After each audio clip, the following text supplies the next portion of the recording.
With blood and rage of crimson red, ripped from a corpse so freshly dead, together with our hellish hate, we'll burn you all. That is your fate. This is Red Lantern Russell from Tomes of Evil. And you're listening to Sector 2814, a Green Lantern podcast. Hi, this is Phil, and I'm here to tell you all about the Capes and Lunatics Patreon. Don't miss out on our comic book creator interviews, including our monthly Chichester chats with comic book legend D.G. Chichester, superhero movie brackets in our search for the worst comic book movie of all time, and many, many more specials, all completely uncensored. Access starts for $3 a month, full video when you pledge $5 a month. Check out the link in our show notes or go to patreon.com/CapesandLunatics. Hope to see you there. This is Luke of Perich, and you're listening to the Capes and Lunatics Sidekicks podcast. In brightest day, in blackest nights, no evil shall escape my sight. But those who worship evil's might, beware my power. Green Lantern's light. Hello and welcome back to Sector 2814, the Green Lantern podcast. I am Phil. Joining me as always, Master of the Cord is... I am Will. Hey, everyone. The Spectre's #1 fan. Yeah, okay. Of course, love the Spectre. That's right, kids. Yes, because today we'll be wrapping up our Day of Judgment coverage, Part 2. So, yes, we'll be covering Day of Judgment 4 and 5, and the aftermath from JLA 35 and Green Lantern 119. Nice. Think about that, man. We started at JLA or Green Lantern #1, man. We're already up to 119. I know. We're moving and grooving right through the series, you know? Mm-hmm. On our way to a pretty awesome place. Oh, yeah. We'll have so many books at some point. Like we were saying offline, there's really no Green Lantern news at the moment. I don't think there's any Green Lantern activity last week. Nah. I haven't heard anything. We were chatting about that new Avengers book. Yes. By Paul Levitz, which looks really good. Oh, yeah. Paul Levitz of DC Comics fame will be doing a 5-issue series with artist Alan Davis, who is awesome. Oh, yeah. Yay. And then, meanwhile, DC will be putting out more Batman books. Batman, my favorite character. Who? I don't know who this character is. Batman, my favorite character. Oh my god, I saw the best meme the other day. Someone had the top of the meme was like a bunch of Marvel stuff. It's like, oh hey, look, there's a bunch of new Moon Knight and Spider-Man and other stuff various things I'm looking forward to. The bottom's DC, all it is like people getting attacked by a swarm of bats. Into the Dark Knight, all to do with Batman. There do seem to be more than a few Batman books at this point. Just a few. Definitely. You know what was on last night? The first episode of the new Quantum Leap. I have not watched that yet. Is it good? Did you see it? Yeah, I liked it. No, it was good. Okay. They better bring Bakula in eventually. They mention Sam Beckett every 2 seconds, so they better bring him in. Oh, they do, huh? Yeah. They're like... so that's in continuity then. Yes, yeah, because they're they restart the project 'cause it's been shut down for a few years. Oh, no, yeah, they even mention Admiral Al Calavici died last year, so... Oh. Yeah. That's sad, but true. Well, what they kind of had, yeah. But no, it's interesting, yeah, because, the new guy, he seems like on par with Sam Beckett, but his hologram, she's actually his fiance. Oh, wow. Yeah. Okay. I think I saw something about that in the trailer. Yeah, and it's kind of heartbreaking because she goes back and he's like, I don't remember you. He's like, I don't remember me. He's like, no memory, of course. Did they use the term Swiss cheese? No, I was waiting for them. No. Because it was more than Swiss cheese because I don't think he remembered anything. Oh. Well, see, and it's been so long since I've seen that original series, but he was like a multiple PhD genius, right? In lots of different disparate fields. So he just had all of this, great knowledge that he could apply to any situation pretty much, right? Yeah, I mean, they didn't mention like what his I don't think they mentioned if he had what PhDs and stuff he had, but I know like during the leap that he mentions he can speak several languages. He knows about like quantum physics and stuff, of course, and then like because when they're trying to bring him back, they're like he entered some kind of weird code in the Ziggy. Because yes, Ziggy's still there, man. But they're like he entered this new code. It's like complete. We don't know what it is.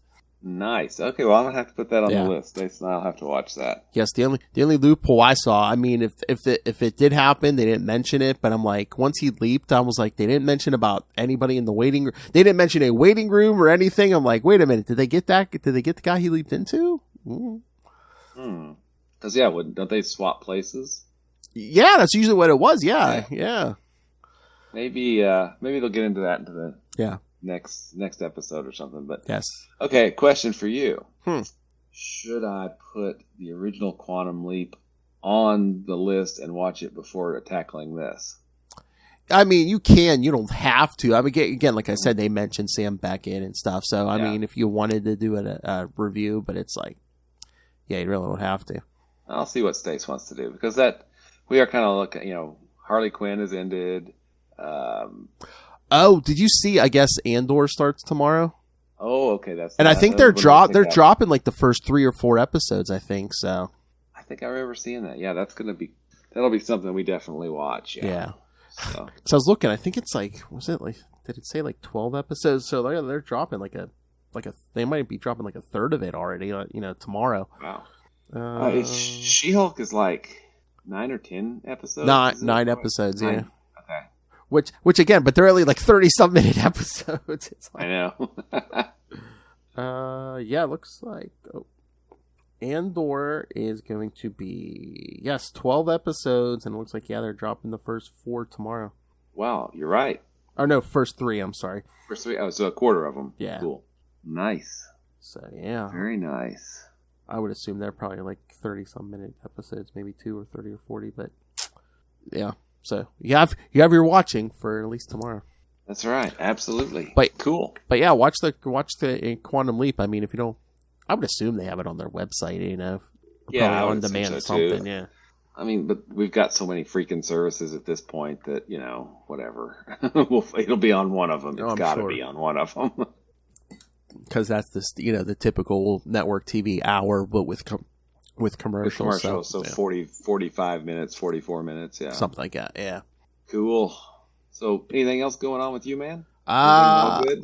Yeah, everything's good. I'm trying to think. Yeah, nothing. Not much has happened in the 4 days since we talked. Yeah, kids, the schedule was all weird. Yeah, we went a long time without recording, and now, 4 days. 4 days later. 4 days later, yeah. And what did we do? Saturday we did... we did back-to-back, yeah. Back-to-back, that's right, yeah. Legion Lost and the last episode of Sector 2814. Yep. Cool. All right. Yeah, anything else, or should we jump into these issues? Because I think you might have thoughts on these things. I might have a few. Yes, indeed. All right. Yeah, like I said, I don't have synopses for the first 2, so we'll walk through this. But issue again. Let me see. November. Oh, everything is November except for that Green Lantern issue, which is December. So 1999. Gotcha. Oh, we're so close to the year 2000. I remember that. Yes. So issue 4 opens up. Remember, demons are attacking all over Earth. Hal Jordan has been turned into glass and shattered, and the giant text box tells you, "Hell is risen."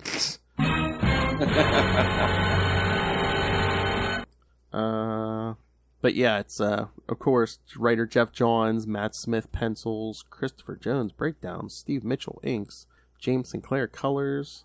Got Jameson separations, Comic Craft letters, Tony Bedard's associate editor, and Dan Raspler editor. With a special thanks to Kevin Dooley. Nice. Wow. So, we see the heroes on Earth, and Alan Scott is picking up the pieces of Hal Jordan. I love how Alan's picking up the piece. He's like, oh, how? Snuffed out. Smashed like that. Smashed just like that. And Batman just goes, impetuous fool. Who said that? Oh, it's Ray. It's not me. Batman, my favorite character. Go ahead, throw it in. We'll throw it in. Oh yeah, and then the Spectre, kind of took Phantom Stranger's mouth away. So they're all like, "What now?" And Batman's like, "Well, we better hope Captain Marvel and the others show up with the Spear of Destiny, because we're in trouble if he doesn't." Yeah. And then Batman says, as far as our savior's soul goes, we have to start thinking about alternatives. And Alan's like, there isn't anyone else with Hal's kind of willpower, Batman. And we don't have time to fetch another soul unless we slice our own. He's like, what? And the pieces start putting themselves back together. Oh my goodness. What could that mean? Hal? And Hal says, who do I have to thank? No need for thanks, Green Lantern, because we see... Yes, it's Dr. Fate and the Sentinels of Magic. Oh, no. Oh, JSA. Yes, and the JSA. Yes, JSA. Are here to help bring some order to the chaos. And I don't know if that's going to quite work. I love Katana's like, who's it? Wait, is that? And Batman, a ghost, I think. The mad ghost of an old friend. Oh my God. Yeah, Batman is extra petty in this issue. Yeah.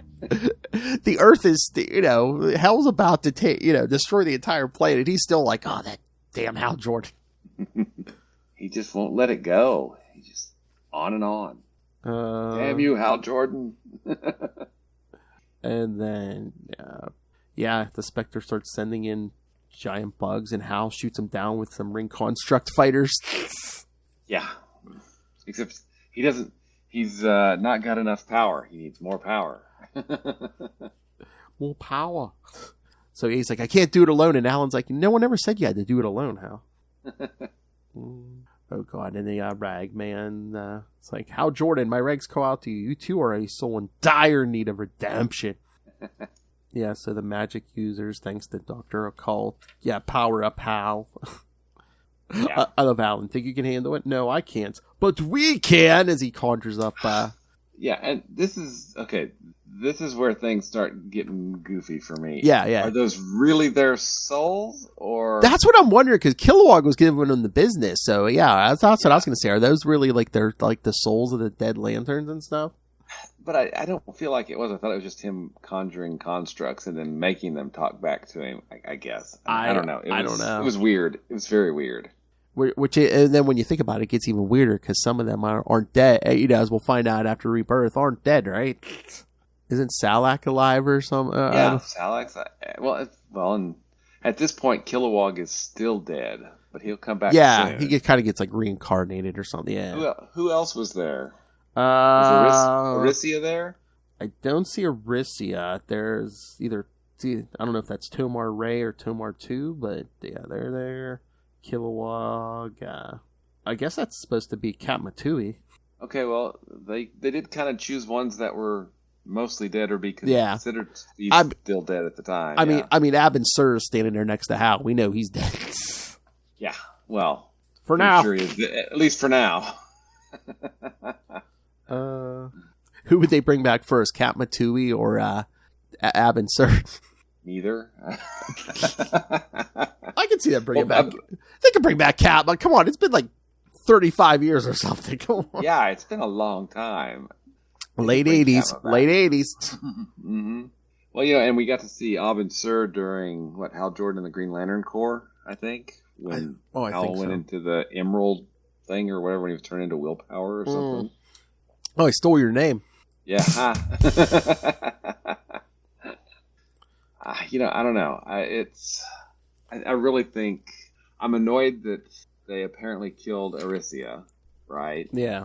And when was the last time we saw any of the regular female lanterns? Like Soranik or Soranik, however you say her name. I mean, they're really shining the light on. Well, as much as any lantern's getting it at this point, but Joe. Yeah. I mean, Joe is good. Yeah, right. Joe and Jessica. Yeah. She's not really a lantern now. She's like a yellow layer. Yeah. Sinestro Corps. But yeah, But hey, here we are. You know what? Well, you know what they're saying? I mean, there's no solicits for January yet, but they're saying after Dark Crisis, there's supposed to be a dawn of a new DC universe. I'm just, I'm just like, is it going to be an Emerald Dawn? Is it going to be a Red Dawn? Sorry. Oh. But no, I don't know if these actually are the souls of the Green Lanterns, because I mean, the Spectre seems freaked out when Hal comes flying at him with all those Green Lanterns. Yeah, it doesn't make much sense for a lot of reasons, but I mean, it's magic, so I mean, yeah, and we'll get to the next issue where at the end of the last issue, it's like, oh, and here's how everything is set up to go on from here on out. Here's a slice. Here's a slice. Here's a slice. Here's a slice. Exactly. Here's a slice. And we get all of these things. It's just ding, ding, ding, ding, ding, and yeah, this is not an awesome crossover. It does things. There you go. It seemed like a big excuse to bring back Hal Jordan and use him for something else. Yeah. Mm-hmm. So it tries hard. How about that? Yes. Yeah. Meanwhile, in space, Starfire's been possessed by the spear. Yes. And so they are able to like separate her from the spear, and Shazam, Captain Marvel, whatever you want to call him, grabs it, and I love Stripe's just like, oh yeah, it looks like Captain Marvel can resist the possession, and even he's like, I could still feel it whispering to me. I'm glad I got the stamina of Atlas. Yeah, I know, kidding. And then meanwhile, in Hell. Again, why did we think it was a good idea to take Superman to hell? We know he's going to be vulnerable. Yeah, I mean... Why wouldn't Superman go to heaven? Again, it's still going to be supernatural, but... Still, yeah, I know. I mean... Because you're talking about, it's like, hey, we're going to go to Kryptonite Land. Let's bring Superman along. Or it's like if you're going to try to sweet talk somebody in heaven or someone in purgatory, don't you want Superman to make a big grandiose speech? Send Wonder Woman to hell. Yeah, she can handle it. She can rip some demon's head off, yeah. Uh-huh. But then, Firestorm and Zatanna are trying to relight the pilot light in hell. Yeah, which, yeah. But then, oh wait, Superman gets knocked out, and Kyle's like, with Deadman, he's like, possess him, get him up, and Deadman's like, it's almost like there's someone else in here already. There you go, thank you. But then Faust pulls something, I think literally almost out of his pocket. Looks like a bunch of bones, but then it reassembles itself into Blue Devil. Blue Devil, yes. This really felt like it was kind of clearing the decks and setting the chairs out anew for a more superheroic type of magic DC universe, at least in my mind. And maybe resurrecting some characters, maybe Jeff Johns and some other people wanted to play with, like Hal Jordan, Blue Devil. Yeah. Like I said, although the Enchantress didn't get treated very well in this. Oh no! We'll get there. Yeah. Oh yeah. Yeah. Meanwhile, we see Hal in the Corps battling the Spectre back on Earth. Yeah, because right here, look, when Hal says, Kilowog, listen, we don't have much time, and I have to talk to you, and save it, Poozer. I got nothing. But yeah, Hal's just like, I'm trying to say I was wrong. Save it. Then Captain Marvel and the others show up with the spear. I'm back in hell. Yeah, Blue Devil's attacking this demon, and they get Superman up, and then... Faust gets his soul back for 2 seconds, but... Then he has to give it up. Because the only way to light the fires of hell was a truly evil act, so yes, he kills Enchantress and throws her in the pit. Yeah. Why do we need the fires of hell again? Because do we need hell? Why? I guess hell's freezing over, so all the demons are migrating north, so it's like, Yeah. But see, this is a problem I have. If you use God as a character in your story, then God has to behave, in a somewhat rational manner, right? And there's not a lot of rationality in hell and heaven. I mean, they don't give you an explanation here, but I was taken as like, in any story with heaven and hell, it's like, you have to have a counterbalance, yin and yang, you have to have the opposite. One side can't hold too much power, so you got to even it out. But Superman's like, tragic, but Faust did what he had to do, and Kyle's like, what? What? Superman, what? Are you high, Superman? And then back on Earth, the battle's going with the Spectre. Superman and the others return. Etrigan tries to get the spear. And Hal's telling Asmodee, we'll beat you. Your delusions can't help you, Jordan. That's when Captain Marvel attacks him with the spear. And then Dr. Occult says, Hal, while the Spectre's essence is torn, while he's frozen in stasis, take control. You need to enter now. I love Batman. I hope you cut a fail-safe, Sentinel, for all our sakes. And Alan's like, is it because you see some of yourself in Hal, Batman? Because the power Hal had to control all his years would have corrupted you as well. And Batman, I'll take that as a no. He's just such a dick. I know. He's extra here. He is. Batman, my favorite character. Oh my. And then Kilowog's saying, get in there and take your medicine to Hal. But yeah, because Hal's saying, I can't bring you Bao back, but I can answer for my sins. And he enters the Spectre. And then Superman seems pleased by this, and then everyone's yelling at, Faust murdered Enchantress. And I have to agree with Batman later on when he says, hey, he's got to pay for that. Yeah. Oh, yeah. But no, this issue ends with Superman kind of like knocking out Kal and Batman and saying, you've done my work for me, heroes. The Spectre is vulnerable to any soul willing to journey into his essence. His power will be mine, as will all your souls. So, what, Superman?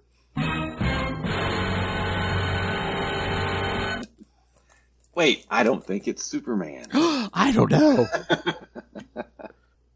They haven't been hitting us over the head with clues, have they, Will? I don't know about hitting more like punching us in the face. With a giant boxing glove. Hulk hands or thing hands. Nice.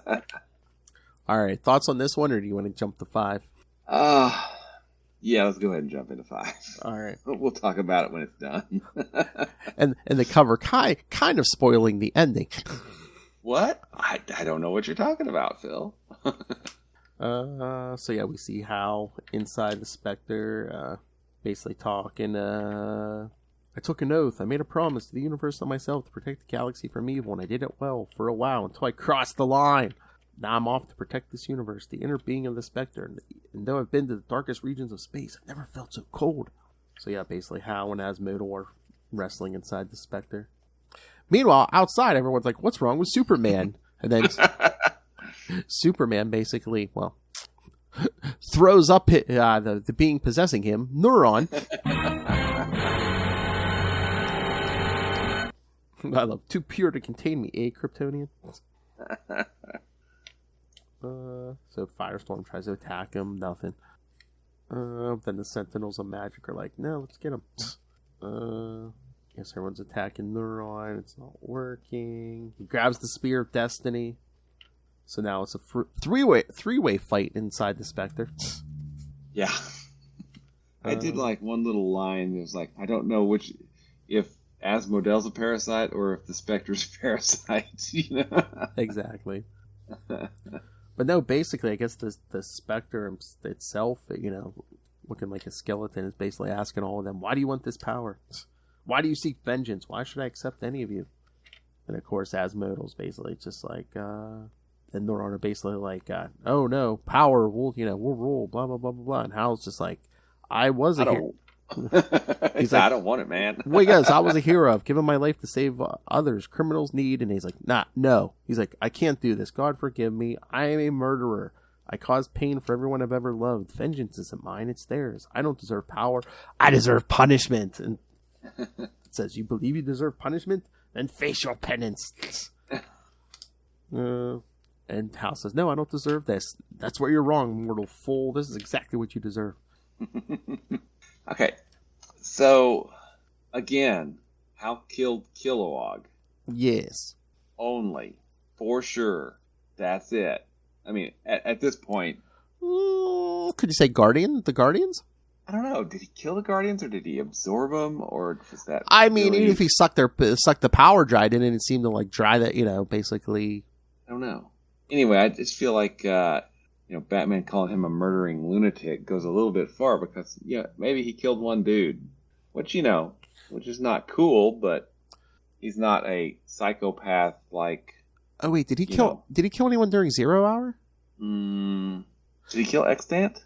Maybe. I was going to say, did he kill Wave Rider, and then they had to, like, recreate Wave Rider? I don't remember. I've blocked out a lot of that. He's a murderer, Will! Actually. But anyway, now we see his penancy. Be all big. It's the yellow fearworm. It's the yellow fearworm, man. It's the yellow fearworm. We haven't come up with that MacGuffin yet. Okay. We'll get there. So Noron's basically like, they'll destroy you, Hal Jordan. They have the means, and they fear you. Don't threaten me. Basically gets rid of the spear. You're the one who will be destroyed. Anyone who crosses my path will be erased from existence. Let me put Noron in a giant green lantern. Oh, basically gives him the penance stare. Get it? Spirit of Vengeance is giving him the penance stare. Burn. Gotcha. Burn. Then he's like, no, I won't be brought down to your level, Neuron. Do you think you've suddenly paid for your sins, that you're a hero again? It's just a matter of time before you're slaughtering these mortals. You can deny the Spectre's true nature, but not your own. You're right, Neuron, because he's a hero. It's the yellow fearworm that's doing it to him. Well, he says, I will not be used as a tool for revenge on the wicked. I will not be a spirit of vengeance. Basically sends Neuron. Well, no, Neuron gets sent, I guess, back to hell. But no, Jim Corrigan. Well, the spirit of Jim Corrigan shows up. Yep. He's asking him, Jim, how can I do this? The constant battle. Every host battles the influence of the Spectre differently, Hal. And Asimodo's like, this presence will, God won't allow this. But no, Jim Corrigan says, no, the presence has blessed this joining. Hal, you're in control of how you will use this power, whether you use it for vengeance or redemption.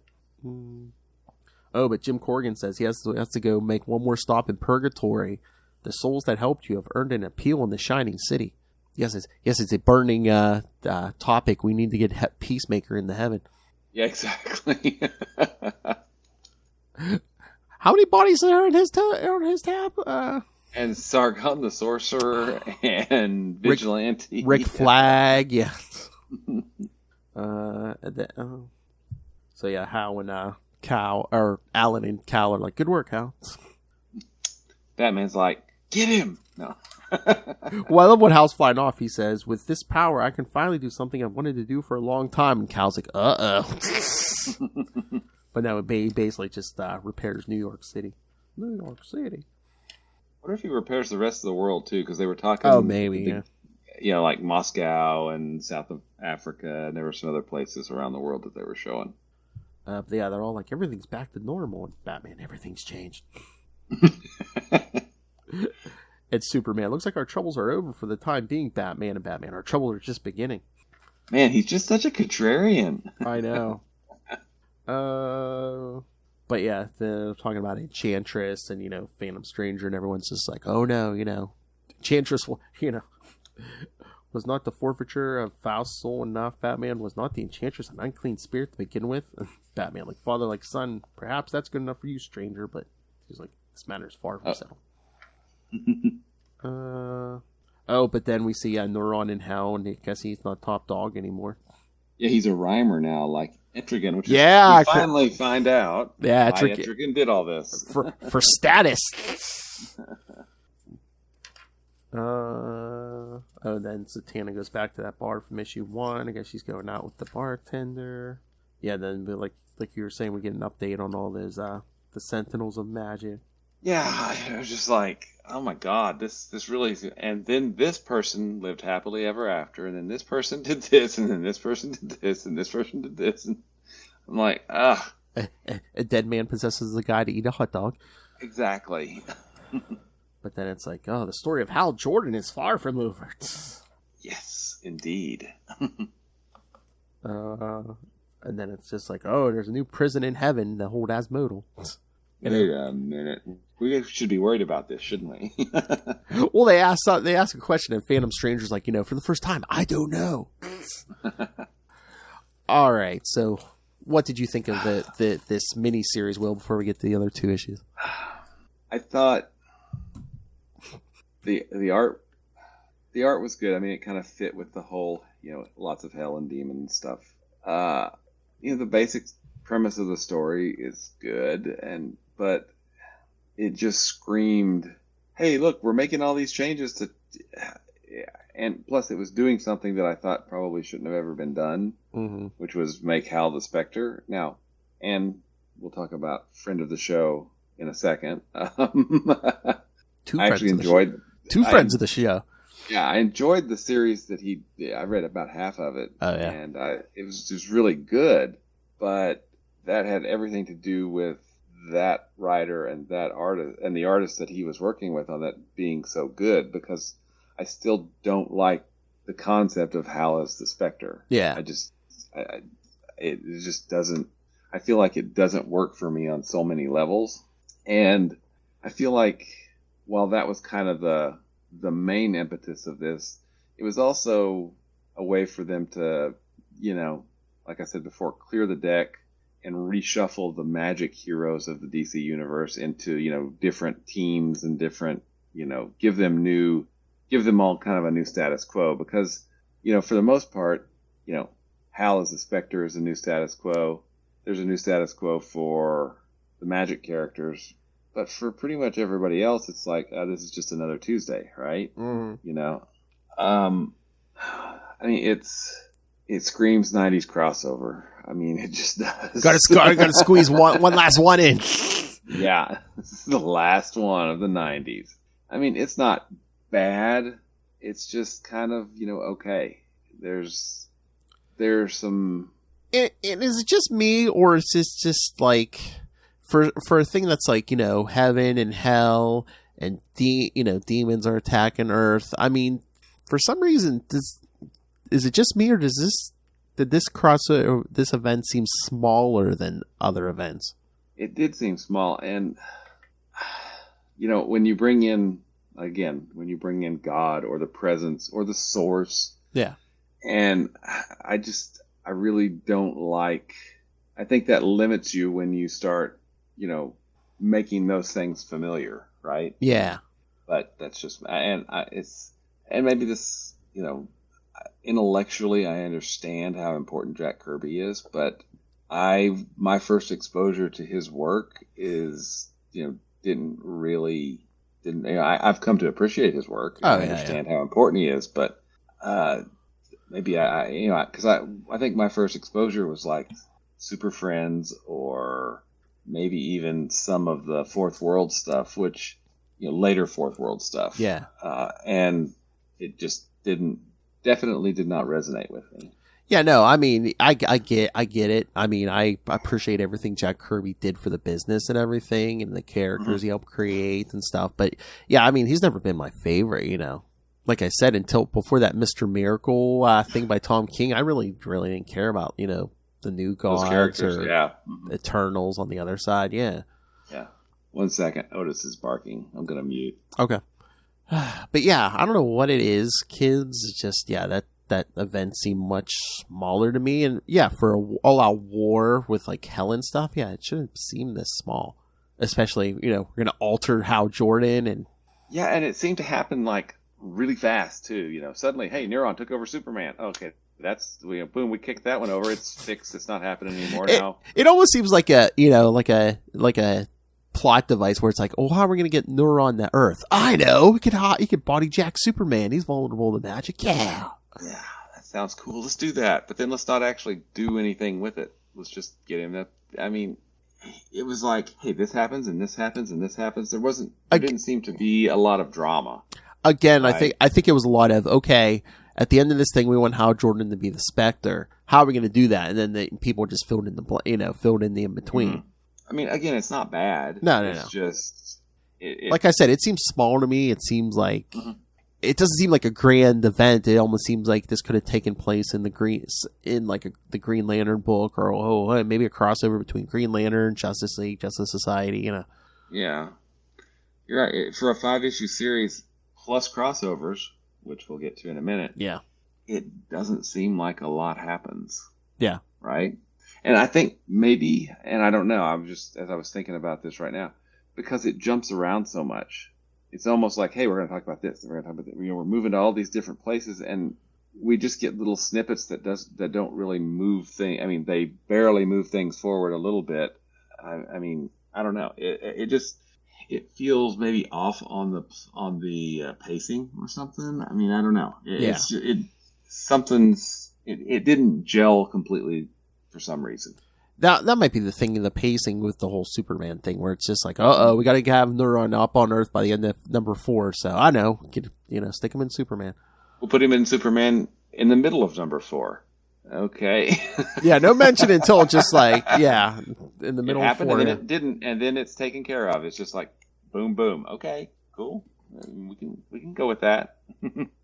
And again, it just seems like, I mean, we had plenty of heroes, but I don't know. It just seemed, you know what it is? We're probably just we were just spoiled with George Perez. Where you could have like 50 characters in a panel and have it look excellent. Yeah. Well, and the art looks, it's certainly more in that stylistic, Mike Mignola type, which I think works because we are talking hell and demons and stuff like that. But it doesn't look like any other DC crossovers. They're traditionally a DC crossover is going to look a little more George Perez, Phil Jimenez, or any of the big guns that they've got doing crossovers now. But this one isn't really like this is not like the others. Yeah. Well, I always say it's like it seems like at the turn of the century around this time, like DC and Marvel, it seemed like there was a subtle shift in like everything, all the books and stuff. And I don't know if it was just like older creators leaving and newer people coming in and stuff. Mm-hmm. Possibly. I mean, I'm not sure. I mean, there could have been a change out of editorial, which led to the change of the creators. I mean, but I don't know. Because again, here in a couple months here, we're going to be losing like Ron Mars from Green Lantern, and that's it. But like I said, the year 2000, after No Man's Land, Batman, all the Bat books get new creative teams and stuff. So yeah, gotta bring it Strange back to days indeed, right? Yep. All right, you want to get to these last two? Let's do it. All right, the first one is JLA number 35. Again, November 1999. So, they squeaked this one in that month, too. All right. Written by friend of the show. I was going to say, yes, The Guilty, written by friend of the show, Mr. James DeMatteis. This is James DeMatteis, and you are listening to the Capes and Lunatics podcast. And remember, he has a Kickstarter coming soon with 4 books. So, I don't think you can even pre-order yet, but you can go to, like, the website and, like, sign up for updates and stuff. But, and I think in 4 weeks he'll be on Explain Yourself. I was gonna say, yeah. Maybe by then, maybe. I'm really looking forward to that. That's really cool. I mean, have you seen like any of like the art yet? I've seen a couple of things. Yeah. Kids also support Will on Kickstarter, so. I mean, I love James DeMatteis, but I mean, he's a penciler Mark Pajarillo. I wasn't familiar. I'm not familiar with. I mean, I had no problem with the art. But I mean, this is a complete fill-in team for this because we're getting. I think Morrison comes back with his World War. Yeah. 3 Armageddon storyline or whatever that is. After this. Inker Walden Wong, colorist Pat Gary, and letterer Ken Lopez, editors Dan Raspler and Tony Bedard. In an American city, not to get too specific, a mysterious man is telling his life story. Long ago, he made a vow to protect the virtuous from the wicked and swore that no evil shall escape my sight. However, to keep his vow, he became a wicked man, and his universe slipped out from under him. Trying to make amends, he still tries to protect the virtuous from the wicked, but now his vow has been altered to no evil can escape my sight, for he is Hal Jordan, alias the Spectre. Depressed at the evil in hearts of humanity, Jordan lets out a psychic roar which attracts the attention of Zoriel. With a new target, Jordan condemns Zoriel for turning his back on heaven. Zoriel fights back, but Jordan prepares for another assault, before being stopped by the JLA. After the events of the Day of Judgment, they are angry that they should have to fight another rogue Spectre.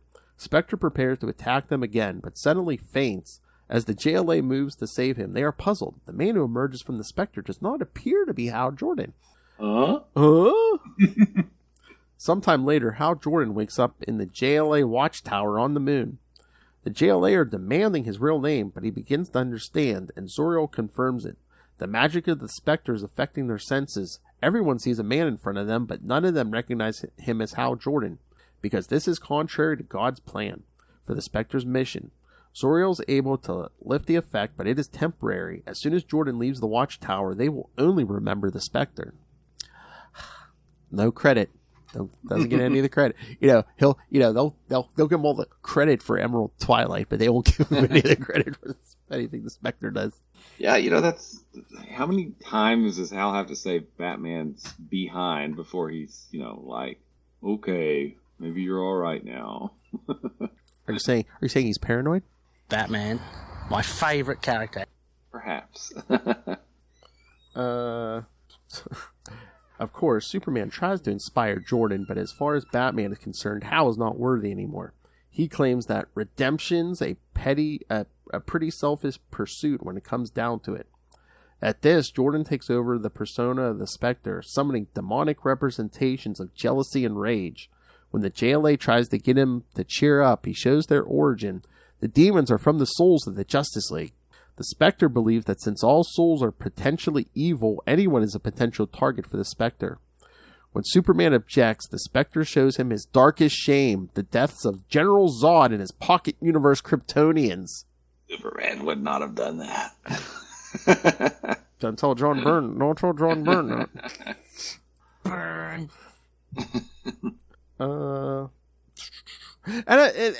I don't know if Jan DeMatteis was confused because he was like, Superman's like, oh no, he did them to save.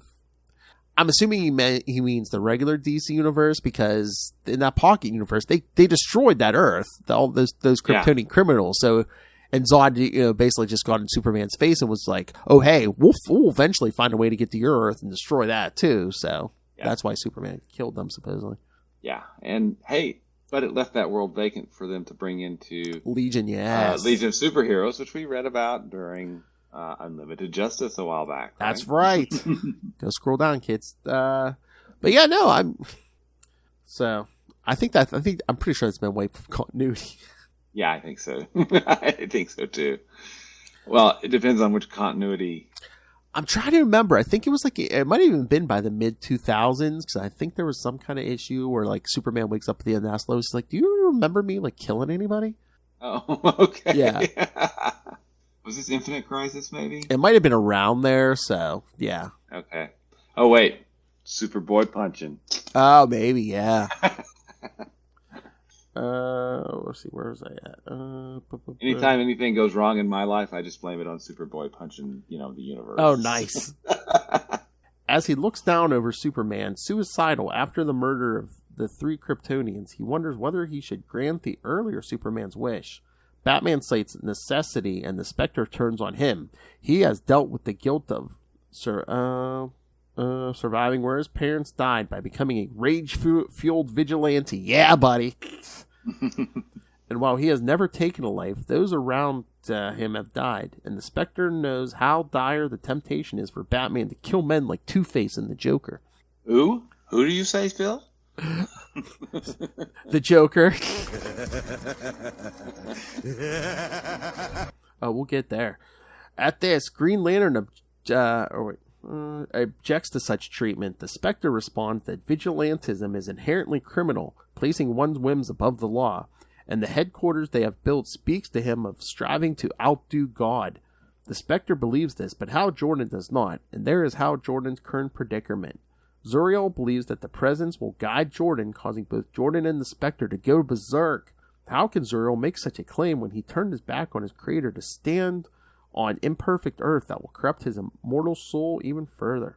Plastic Man tries to help Hal see the mission of the Spectre as a fresh start, but the Spectre has accusations for him. His criminal past as Eel O'Brien makes him the biggest target of the group. Plastic Man doesn't deny his past, but he doesn't see why he should be a grim and joyless man to make others feel better, and he will bet that God will approve of his course of action. In a rage, the Spectre shows him what he feels all the time, the toxic mire of humanity's collective guilt and sorrow. Man, tone down the cheerful rainbows and puppydom. Yeah, puppies and rainbows and unicorns. Martian Manhunter steps up. While he admits that Jordan has salient points, there is another side to his argument. Using his powers and the Spectres, he brings the whole League to a strange city where they are suddenly attacked by shadowy fiends. The Spectre defeats them, and they continue their journey deep under the city. There in the heart of the madness, they find a kind couple living a simple life in a burrow. At this, Batman reacts violently, demanding they leave. The Spectre thinks John has tricked him, but it is true. The center of the chaos is this couple, representative of a human soul, the soul of the Joker.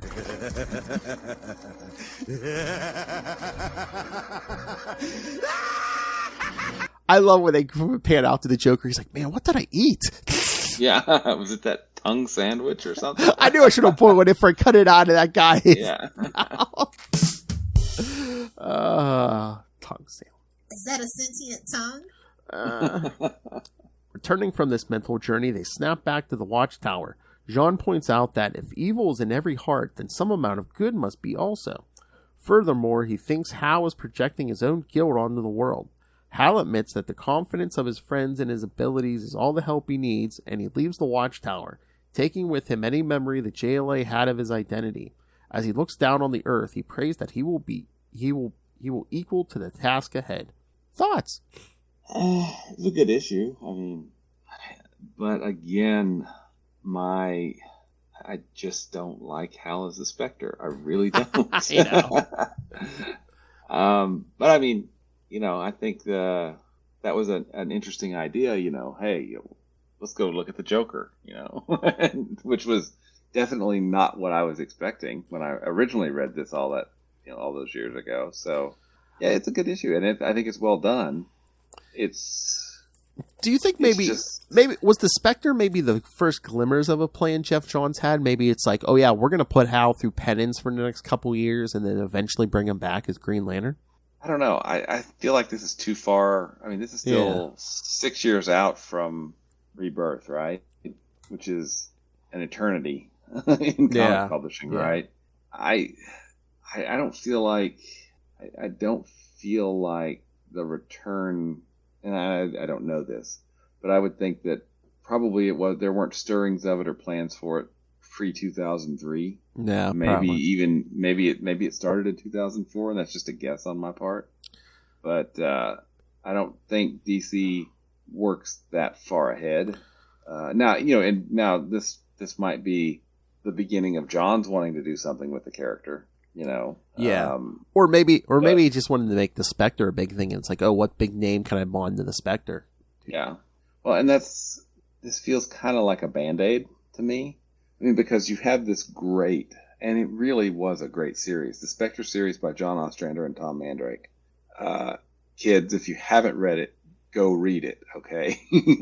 But it actually took, Jim Corrigan and brought him to a point where he could lay down, his need for vengeance, right? And Yeah. and move on, which is a really great story arc. But I think, DC realized, well, crap, what does that mean for the Spectre? Quick, we need a Band-Aid. Grab Hal Jordan. So, I mean, I don't know. It just seems so haphazard to me. You know? Oh, yeah. I mean, they try to make it about willpower. Hey, we need somebody with a strong willpower. Okay, cool.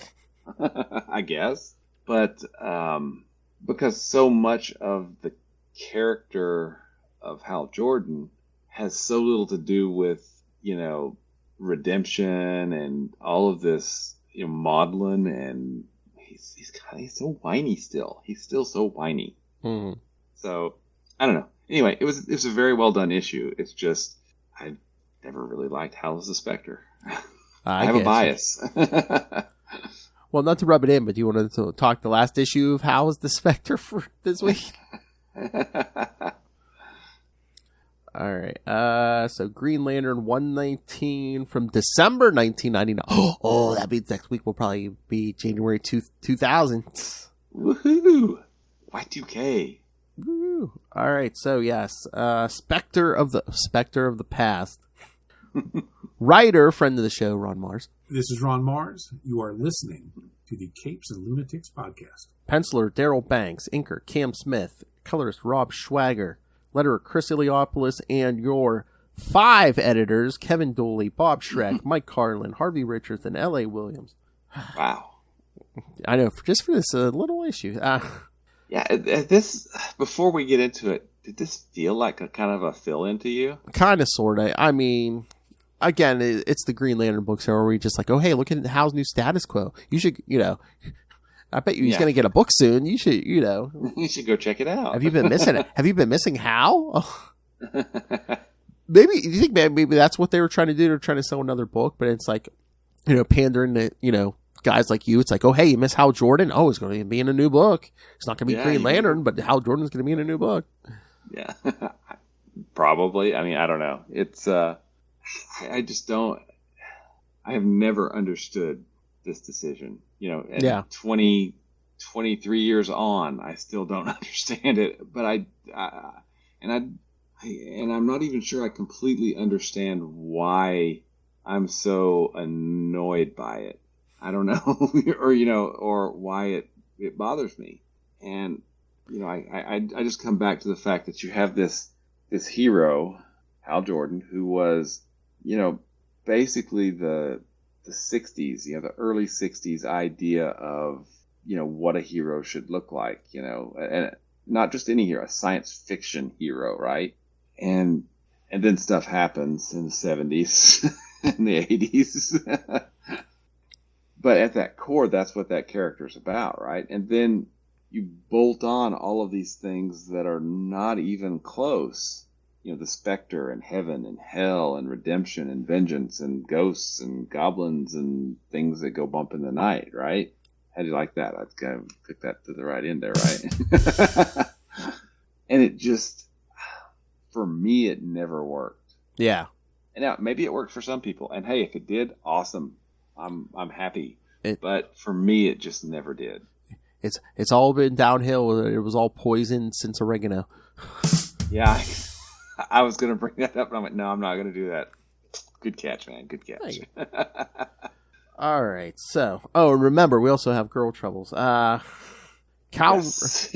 Rayner has to protect himself from a furious Jade after confessing that he kissed Donna Troy. Cal just wants to talk about it, but because he cannot guarantee that there are no feelings left for Donna, Jade just leaves.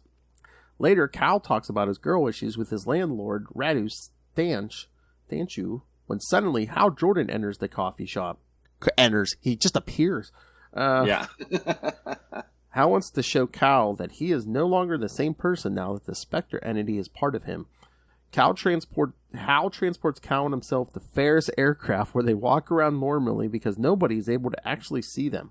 After overhearing that the company is in financial trouble, Hal makes himself visible to Carol Ferris. To her surprise, Hal pulls the Star Sapphire gem out of her because she thought it was long gone. Hal explains that Carol has to stop blaming herself for everything she did under the influence of the Star Sapphire. Then he hands back the gem, and Carol is able to make it disappear by simply believing in it. As Hal and Cal leave, Carol has already forgotten that Hal had been there. Then Hal says goodbye to Cal and indicates that they will not see each other anytime soon.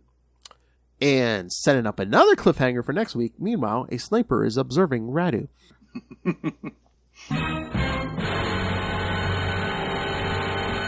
Who we get a casual mention of, I didn't know you were married. Yes, that was a very long time ago. Oh, and he slept with Cal's agent. Yes, exactly. You think I only make hot coffee?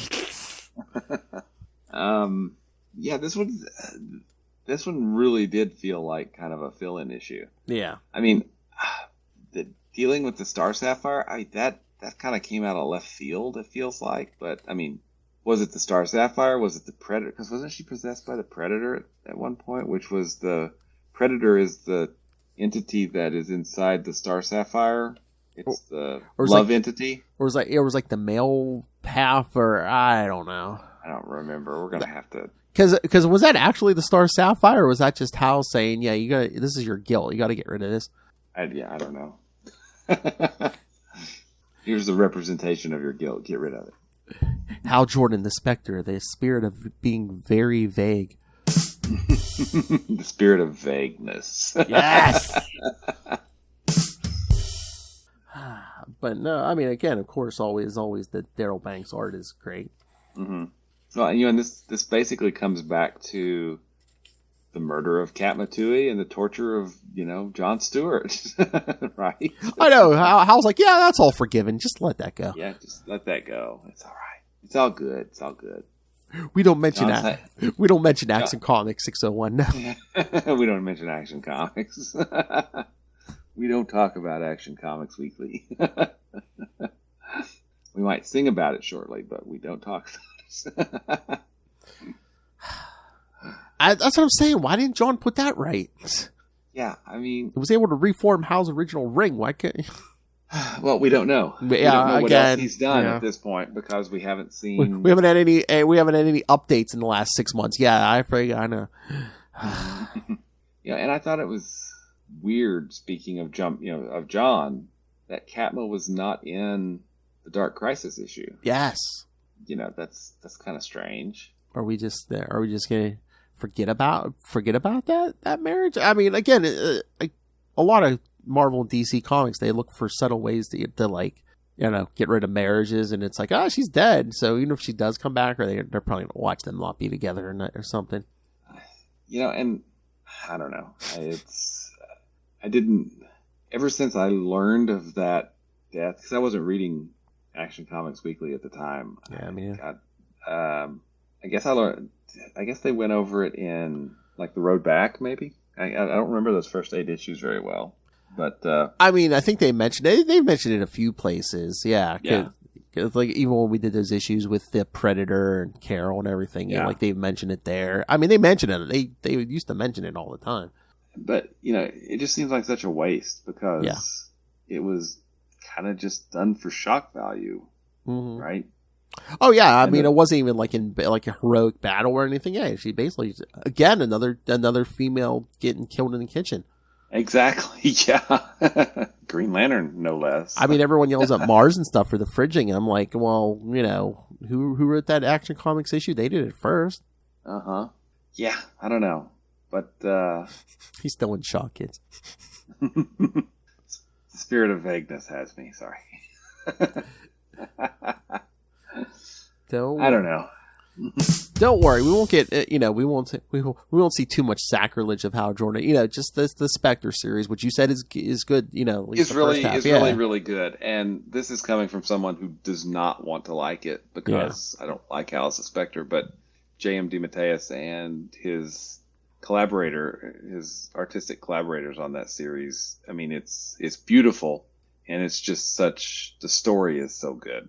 I was gonna say, I don't think we get like any Hal Jordan, between now and the Spectre series. But that's right. In December, we get the Last Will and Testament of Hal Jordan. Yeah, I remember that one.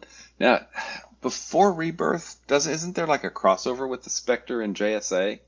Yeah, here, let me pull up next year's schedule. I believe I did put that on the list. I forget the name of the crossover. It's like, yeah, I forget the name of it, but JLA Spectre Soul War. Yeah, JLA. Yeah, I have that on the list. There's that, yes. and then I think there's a JSA issue maybe. Then just. Well, yeah, I got like 3 issues. Yeah. The week before Rebirth, we'll do JSA 60 through 62. So yeah. Yeah, and I think that's some little mini arc as well. I just can't remember the name of it. Yeah, I can look it up real quick.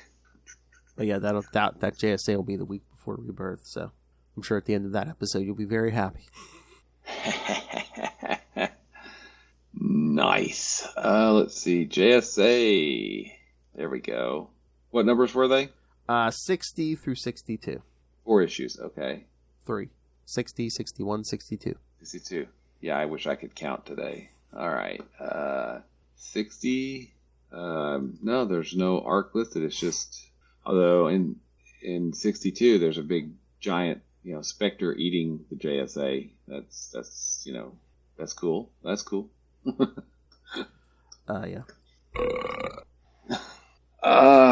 Cool. All right. So should we get out of here? Let you process. Let you. I think I still need to process some. I've as a Hal Jordan fan, of course, I've had a lot to say. But what are your thoughts? I mean, I'm not as insulted as you are, but yeah, I remember reading this and I was like, oh, really? I mean, we're doing this again, like you said. It's like Hal's like was science fiction. All of a sudden, we're tying into the mystical stuff. I'm like, okay. I mean, like I said, I haven't read that Spectre series yet, so that might turn my head. That might change my opinion somewhat. But I know at the time I was just like, really, we're doing this? We're doing this? We're doing it. We done it. we dug him up to do this. All right. Yeah. Yeah. I was kind of in shock. Oh well. All right. So you want to know what we're doing? Turns out well. It turns out well. Yeah. Oh yeah. All right. You want to know what we're doing next week? You bet. All right. We only got 2 issues next week. Green Lantern number 120, which like I said, I believe pays off that Radu cliffhanger at the end. Mm-hmm. And Green Lantern Secret Files and Origins number 2. Oh yeah, that one we haven't done yet. Yes, I can't remember. So, all right, and then in 2 weeks, Green Lantern 121 through 124, and then in 3 weeks, we'll get to the Last of the Mars. Green Lantern 125, and then I believe 26, 27, and 28, which we'll also do that week, are fill-ins. So, mm-hmm. And then after that, who takes over as the writer? I forget. Is it Judd Winnick, I believe? Yes, Judd Winnick. Yeah. You're right. Yep. Yes, as we march to episode 100 in January. We're getting there. That's right. All right, kids. So send your thoughts on the upcoming stuff, your thoughts on Hal Jordan as the Spectre. Email us, CapesandLunatics@gmail.com, or call the voicemail 614-382-2737. That's 614-38-CAPES. And remember, you can find Sector 2814 on Facebook, on Twitter. Join the Green Lantern Facebook fan group. Find links to all the various social medias for all the Capes and Lunatics Sidekick shows. The YouTube channel, please subscribe to the YouTube channel. It's free, completely free, and everything we do gets a video up there. So smash that subscribe button so you don't miss a second of it. Smash it! And, of course, please, if you can, please subscribe to the Patreon. Again, we're paying for this out of our own pocket. Every little bit helps, but $3 to $5 gets you early access to creator interviews, including the monthly Chichester chats, Mr. DG Chichester himself. I got the good mic out for you guys. And superhero movie brackets, because Lilith Hellfire loves our pain. The September episode is going to be the Phantom versus the Spirits. So subscribe now so you don't miss it. There's been a lot of pain inflicted in this process. Tune in before it kills me. The big finish. And, of course, pick yourself up some Capes and Lunatics and Capes and Lunatics Sidekicks merch. Find it all at Linktree, linktr.ee/Capes and Lunatics. All right. And, before we get to Mr. Will, remember, find that shining light from the heavens himself, Mr. Mackona, at everywhere on social media, at Mackona, MATTKONA. All right. Now we get to the busiest man in comics, Mr. Will Allred. Master of the Core, Master of the Quantum Zone, Master of the Kickstarter, Master of Podcasting. Where can people find you? You can find me at Walred. That's at WALLRED, and that's at Gmail and Facebook and Twitter, which is where I spend most of my time, and probably some other places that I forgot that I set up too. So if you find me there, great. If you would like to find out more about my self-published comics, Crossover Division being the latest, you can go to crossoverdivision.com. The 4th issue's been funded on Kickstarter and will be going to the printer soon, with a collected edition coming probably as the next launch. That'll be a lot of fun. Also, you can check out Diary of Night at diaryofnight.com. And I annoy other humans as co-hosts. In the case of Kevin Joseph, we hang together every Friday night and talk to other Kickstarter creators on a podcast called Explain Yourself. And it's a lot of fun. It's done live and goes off the rail pretty regularly, pretty quickly.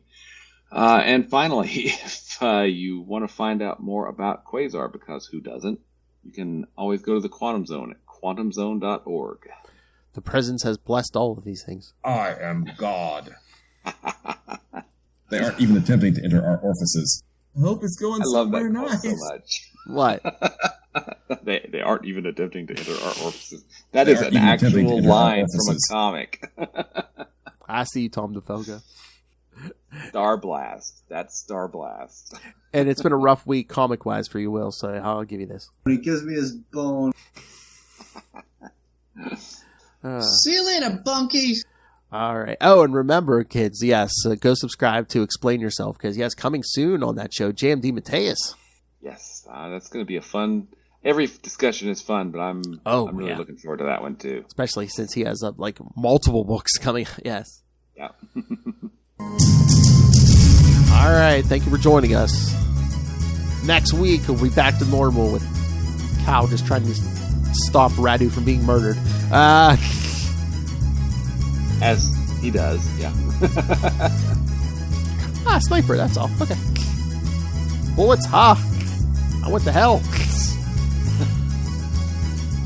In the future. In the past. In the future again.